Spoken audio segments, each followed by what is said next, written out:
เมื่อน้องคอกอ้ายมีไม่แทนซ้ายอ้ายก็หันหลังหนี้ปล่อยมือนางน้องบ่ขอขวางทางเจ้ากับเขาดอกเด้ออุ่นเจ้าผู้แก้มจุนพูนไปหักเขาโลดซะน้อง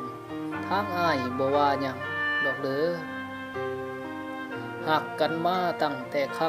ำคราวก่อนมีสุขแม่นแล้วแต่พอนางเห็นเขาก็โลดเลยดอกไล่อ้าย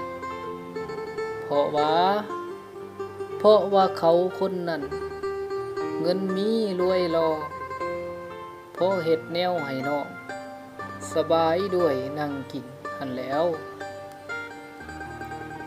ส่วนว่าอ้ายที่น้องเคยคบหลายผีเงินพอมีหลักแสนแม่นหัวใจหักหลักล้านแต่ว่าใจของอ้ายบ่มีสิทธิ์สิมอบเพิ่นละเนาะเพราะว่าเพิ่นเลือกแล้วรวยโก้รอเราแท้แล้ว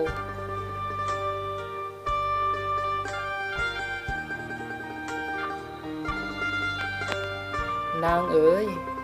อ้ายสิขอแน่น้องแนวหนึ่งนำนางเด้อก่อนที่จรกันไกลห่างเหินทางอ้ายสิ่งที่ขอนำน้องสำคัญลงในพี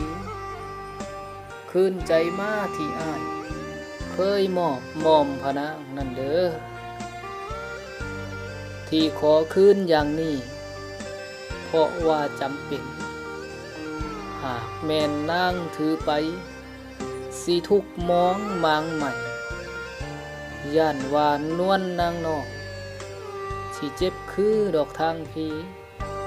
เพราะว่าใจที่อ้ายมอบให้น้องเทื่อนั้นมันใส่ห่วมกันแล้วเด้อ้ายขอทวงสิ่งนี้เพียงแต่แนวเดียวดอกนะส่งขึ้นมาสาเนาะมอมพะนางนวลน้องแล้วสองเฮาเดินย่าย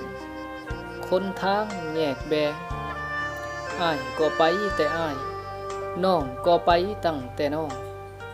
สองคนเฮาศาสตร์นี้บ่สมได้ดังหวังนางเอ๋ย